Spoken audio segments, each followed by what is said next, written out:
તમારી બેનો કુંદનમાં સેટ જોવા છે? પોલકી કુંદનમાં ઓ મારી બેનું તમને કહું છું, જોવા છે તો જો લાવ્યો છું, ફટાફટ જોવો તમે. જોવા આ વસ્તુ જોવો તમે, પોલકી કુંદનમાં કેરેટ પોલિશની છે આ વસ્તુ, એક નંબર વસ્તુ લાવ્યા છે એવી.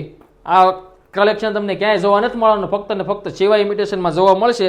સ્ક્રીનશોટ લેવા માંડજો મારી બેનો. જોવા ફેન્સી કલેક્શન છે આખું કેરેટ પોલિશમાં, પોલકી કુંદન સાથેનું. તમને એની બુટી બતાવી દો. જોવા સુપર ફાસ્ટ સેલિંગ આઈટમ છે આ, બહુ મસ્ત છે. તમે કહેતા ને લોંગ સેટમાં લાવો કુંદનમાં, પોલકી કુંદનમાં, તો જો લોંગ સેટમાં વેરાયટી લાવ્યો છું. જોવા ડિઝાઇન ઉપર ધ્યાન આપજો, કેવું નાજુક નમણી ડિઝાઇન છે ને કામ એનું જો તમે એકવાર, ફિનિશિંગ સાથેનું કામ છે. આ એની બુટ્ટી છે. જોવા મોનાલિસા કલર રહેવાનો છે. હું હજી તમને બીજી આઈટમ દેખાડું છું, સુપર ફાસ્ટ સેલિંગ મારી. જોવા ગ્રીન સ્ટોનમાં પોલકી કુંદનનો આ નેકલેસ છે, એકદમ સારામાં સારી આઈટમ છે.